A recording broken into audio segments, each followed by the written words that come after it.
Narito na ang wakas ng mundo. Habang tinitingnan ni Jung Minjun at Han Yena ang nasusunog na sasakyan, at nakita ang sign, sinabi ni Jung Minjun, Gonja Station Shelter. Nandito na ba tayo? Tiningnan ni Kang Hakcheol ang harap at sinabing, wait. At tiningnan niya sa itaas at sinabi, may tao sa itaas. Habang itinuturo ng sundalo ang kanyang baril sa kanila. Nagpawis si Jung Minjun at sinabi, what? Sinabi ni Kang Hakcheol, lumayo. Habang nararamdaman ni Jung Minjun ang sakit sa kanyang katawan at pumikit ang kanyang mga mata. Habang hinahabol sila ng mga zombie at pinaputukan ng sundalo sa itaas nila.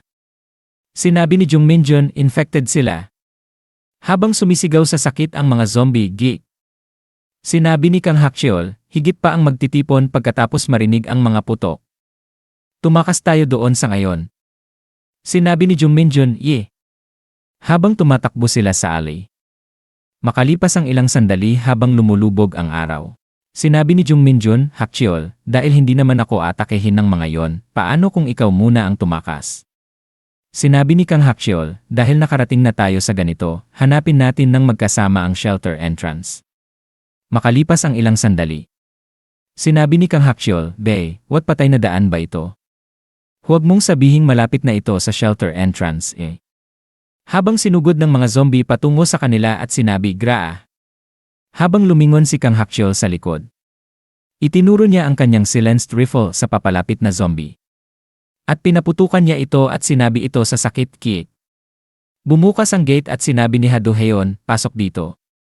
Habang tumalon si Jung Minjun sa loob at sinabi, huff. Isinara ni Do Heon ang pinto habang sinabi ng zombie sa labas, Graa. Cake. Sinabi ni Kang Hakcheol, thank you. Habang sumigaw ang kaibigan ni Do Heon sa kanya, ibagsak ang inyong mga sandata at itaas ang mga kamay. Tiningnan siya ni Kang Hakcheol at sinabi, ibagsak ang inyong mga sandata at itaas ang mga kamay, bastards. Sinabi ni Do Heon, bukod sa amin, may ibang nakatutok mula sa kung saan, kaya huwag kang mag-isip ng kakaiba. Ibinagsak ni Kang Hakcheol ang baril. Sinabi ni Do Heon, ano ba ang baril na ito? Saan niyo nakuha ito? Sinabi ni Kang Hakcheol, nakuha lang namin ito sa daan papunta rito. Sinabi ni Jung Minjun, kayo ay mula sa Gonja Station Shelter, di ba? Dapat ang mga kaibigan ko ay narito na muna. Sinabi ng kaibigan na Do Heon, tumigil ka, bastard ka. Sumagot ka lang sa aming tinatanong. Sinabi ni Jung Minjun, sorry. Sinabi ng kaibigan na Do Heon, saan kayo nanggaling? Sinabi ni Kang Hakcheol, ordinaryong high school students lang kami. Sinabi ng kaibigan na Do Heon, ordinaryong high schoolers ang marunong humawak ng baril na yon. Tumigil ka sa kalokohan, bastard. Sinabi ni Kang Hakcheol, may shootout ilang araw na ang nakalilipas, di ba? Ang mga taong iyon ay tinanggihan ng pumasok dito at nagkaroon ng conflict. Kami rin ay hinahabol ng mga taong iyon. Sinabi ng kaibigan na Do Heon, bulok na bastard ka, kasama ka ba ng mga taong iyon? Paano mo nalaman iyon? Sinabi ni Do Heon, hey, sapat na. Hindi sila ang mga taong iyon. Iyon ang unang pagkakataon na nakipaglaban kami sa mga armadong outsider, kaya mula noon ay nagiging alerto kami. Hindi kami mga taong pumapatay ng kahit sino, kaya kailangan namin ng verification bilang procedure. Pakiunawa. Una, kailangan niyong lumipat sa isolation building at magpa-test. Hindi kayo nakagat, di ba? Habang nabigla at nagpapawis si Jung Minjun. At sinabi niya sa kanyang sarili, buti na lang, nawawala na ang mga sintomas. Gayunpaman, mapanganib kung magpa-test ako. Sinabi ni Jung Minjun, si Oh Byung-jun, Bae-sun-ho kaibigan ko sila. Ang aking grupo ay dapat nakarating kasama nila ilang sandali na ang nakalilipas. Gusto ko munang makita ang aking mga kaibigan bago magpa-test. Maaari mo bang i-check sa radyo? Sinabi ng kaibigan na Do Heon, hindi ba pwedeng makipagkita kahit sino bago magpa-test? Sinabi ni Do Heon, ang mga taong iyon ay lumabas ngayon para magpatrol, kaya okay lang. Kinuha ni Do Heon ang kanyang radyo at sinabi, ito ang Westgate 3. Na-secure ang dalawang unidentified survivors. Nagsasabi silang kaibigan nila sina Oh Byung-jun, Bae-sun-ho. Paki-confirm kung bumalik na ang dalawang iyon.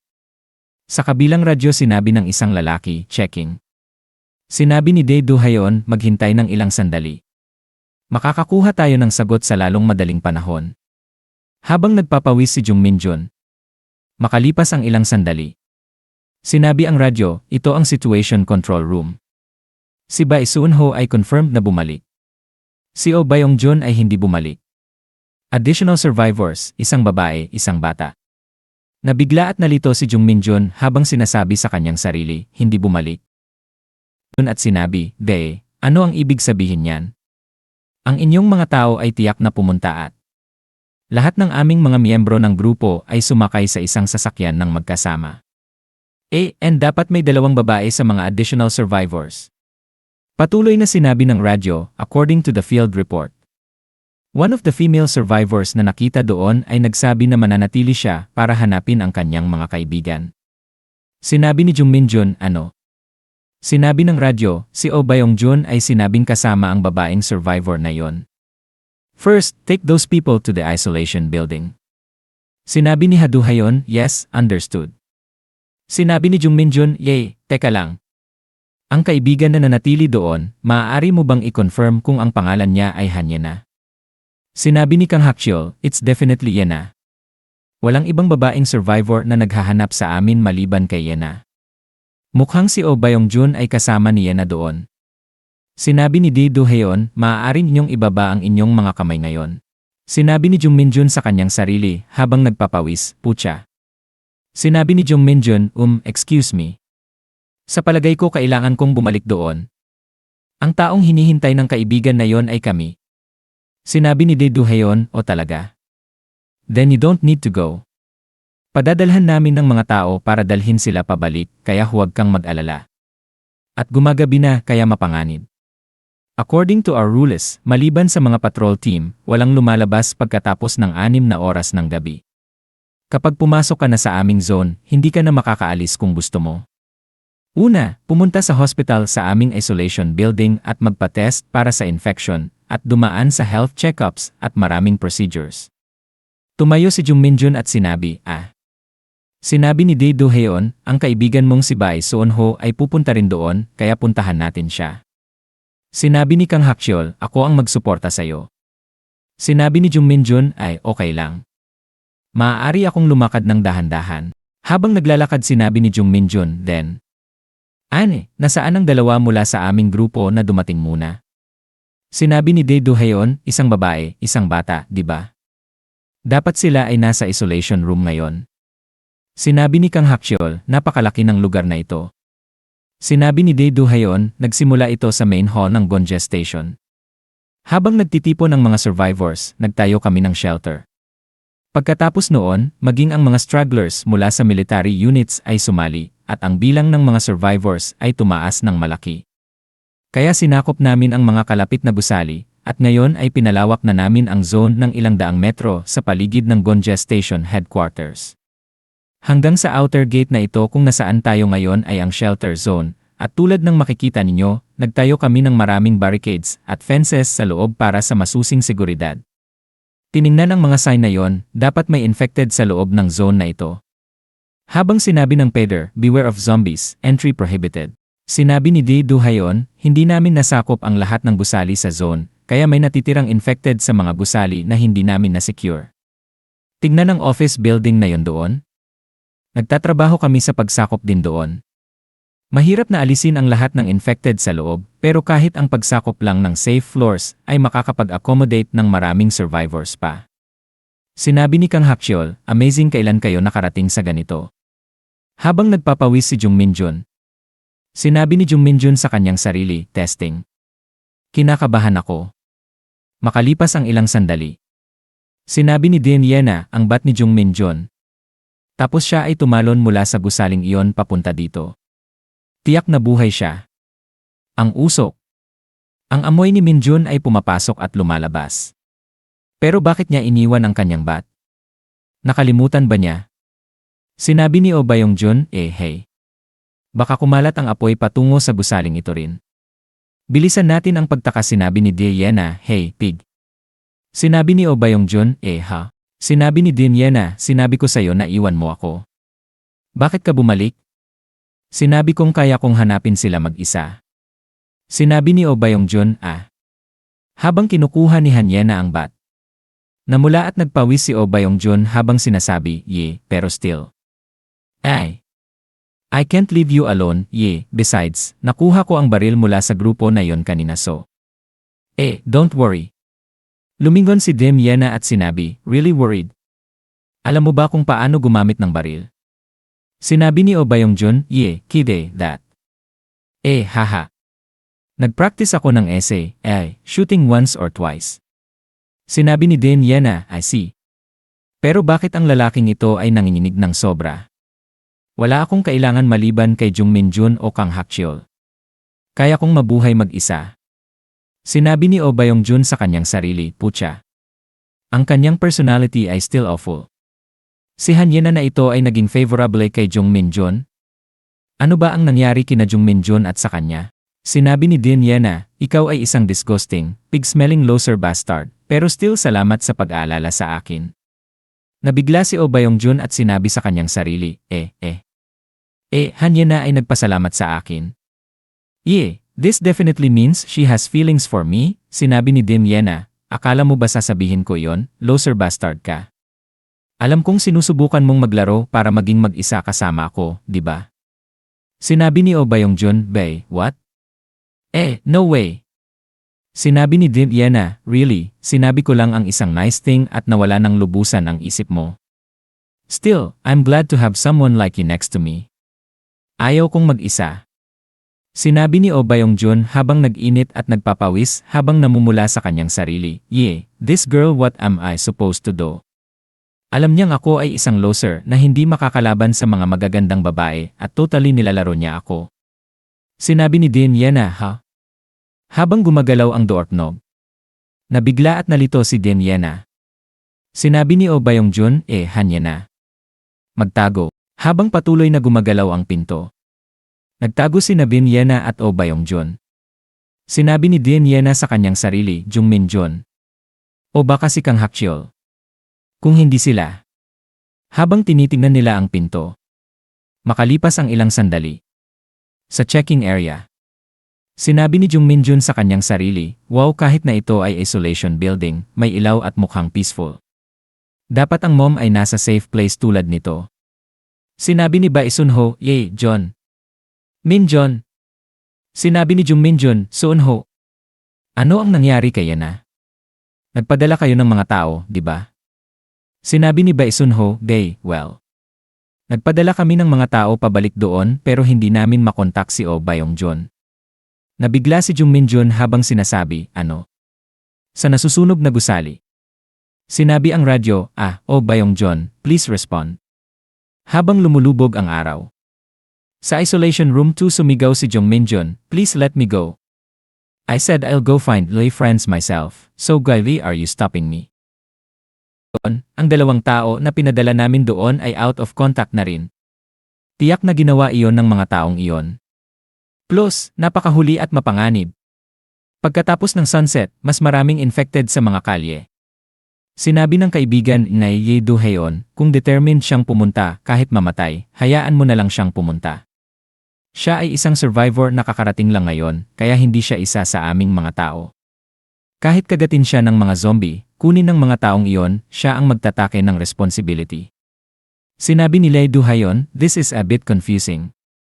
Siya ay Ha Do-heon, 28 years old, Republic of Korea Army Sergeant, discharge, service experience. Patuloy niyang sinabi, sa lahat ng survivors na pumasok sa shelter na ito, ikaw ang unang gustong umalis sa unang araw. Sinabi ni Kang Hak-cheol, Jung Min-jun, even I think going out now in the evening is crazy. Maghintay tayo hanggang sunrise. And your leg condition isn't good either. Sinabi ni Jung Min-jun, then Kang Hak-cheol, you stay here. Ako ang pupunta para hanapin sina Yena at Byung-jun, sinabi mo ito bilang survival rule sa simula, di ba? Never sacrifice your own life for someone else. But I think I need to break that rule you mentioned. Sinabi ni Ha Do-heon, kapag sumikat ang araw bukas, ilan sa mga tao natin ang aalis ni?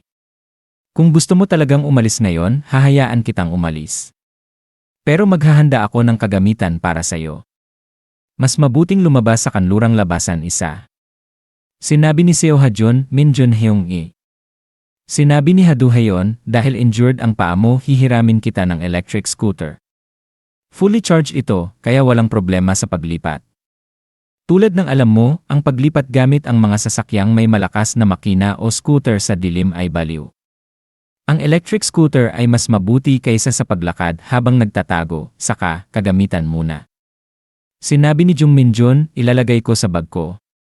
Habang nakikinig si Kang Hakcheol. At tiningnan sa ibaba. Sinabi ni Kang Hakcheol, Jung Minjun, sama ka sa akin. Habang lumingon sina Jung Minjun at Haduhayon kay Kang Hakcheol. Sinabi ni Kang Hakcheol, sasama ako kay Minjun, pwede ko bang makuha ulit ang baril ko? Nagpawis si Jung Minjun at sinabi, Kang Hakcheol. Habang lumingon sina Haduhayon at ang kaibigan ni Haduhayon kay Kang Hakcheol at sinabi ng kaibigan ni Haduhayon, lahat ay nababaliw. Makalipas ang ilang sandali. Sinabi ni Haduhayon, dito. Habang sinabi ng mga zombie, gru-gru. Sinabi ni Haduhayon, lumabas, diretso sa kanan, tapos kumaliwa at dire-diretso. Maraming infected doon. Gagamitin namin ang putok ng baril para akitin ang mga infected sa ibang lugar. Kunin mo ito. Kung nagamit mo na ang rifle dati, dapat kayang-kaya mong hawakan ito. Ito lang ang magagawa namin para sa iyo. Sinabi ni Jung Minjun, salamat. Sinabi ni Haduhayon sa radyo, handa na kami. Putok. Habang may mga putok ng baril. Tumakbo ng parang baliw ang mga zombie habang sinasabi, kaak. Geek. Sinabi ni Haduhayon, lahat sila ay akitin pabalik doon, kaya makakadalaw ka na. Binuksan ni Haduhayon ang gate. Sinabi ni Jung Minjun, tara na. Sinabi ng kaibigan ni Haduhayon, mahirap makakuha ng baril, tiyak na hindi sila ligtas. Sinabi ni Haduhayon, okay lang bang ibigay lang ito? Ang mga taong pupunta sa paghahanap ay dapat kasindakila ng pamilya o ng taong mahal nila. Habang tinitingnan ni Haduhayon ang horizon. Sa luxury room bumagsak si Hanyena sa lupa ng nakakaakit at sinabi, kyak. Habang nagpapawis si Hanyena at tinitingnan ang mga lalaki. Sinabi ni Kwon Taesik, nen. Namamatay ang dalawang kasama namin, pero hindi ko inakala na may ganoong magandang babae dito. Ang dalawang gago na iyon ay useless naman, kaya naging okay. Haha, sinabi ni Song Jae-hyo, refreshing. Tiningnan ni Kwon Taesik ang six-pack abs ni Song Jae-hyo at sinabi, Jae-hyo. Gusto mo magsimula muna? Haha. Sinabi ni Song Jae-hyo. Simula ng ano? Lumayo ka. Tiningnan ni Song Jae-hyo nang mas malapit si Hanyena. Habang nabigla at nalito si Hanyena habang tinitingnan ang katawan ni Song Jae-hyo. Hinawakan ni Song Jae-hyo ang delicate chin ni Hanyena at sinabi niya, maganda, ilang taon ka na? Nabighani si Hanyena sa kagandahan ni Song Jae-hyo. At lumingon siya at nagpawis. Habang tinitingnan ni Song Jae-hyo si Hanyena. At sinabi niya, kayong mga lalaki huwag kayong gumawa ng kakaiba sa kanya. Masyadong bata. Umiti si Kwon Taesik at sinabi, Nan. Hoy, putya, nagwakas ang mundo at bumagsak ang legal system. Kwon Taesik, 34 na taong gulang. Habang buhay na sentensya. 15 previous convictions. Dating organized crime boss, special assault, drugs, illegal weapons possession, attempted murder, robbery with injury, assault, threats, kidnapping, etc. Sinabi ni Kwon Taesik, anong etika o moralidad ang dapat isaalang-alang sa sitwasyong ito? Ano ang kahalagahan kung bata o matanda siya? Saksakan lang. Masangcheol, 30 taong gulang. 12 taong pagkakakulong. Karahasan, robbery with injury, special theft, at iba pa. Sinabi ni Masangcheol, Hyung Nim Di. Alam mo, baliw ka ba? Sinabi ni Kwon Taesik, Jae-hyo, alam mo Habang isinusuot ni Song Jae-hyo ang kanyang shirt. At sinabi niya, alam mo kung paano ako napunta sa prison, di ba? Mag-ingat ka, bata. Kung ayaw mong mamatay sa aking mga kamay rin. Habang tinitingnan niya si Kwon Taesik. Tiningnan sa ibaba si Kwon Taesik habang nagpapawis at sinabi, sorry di. Putya. Sinabi ni Song Jae-hyo at patayin ang gagong baboy na yan. Gamitin natin ang babaeng ito bilang pain. Sinabi ni Oh Bayong-jeon, ano? Maghintay ka. Sinabi ni Song Jae-hyo, kung gagamitin natin ng maayos ang batang ito, tiyak na maagaw natin ang Gonja Station. Medyo malaki ito, kaya tiyak na maraming pagkain at armas.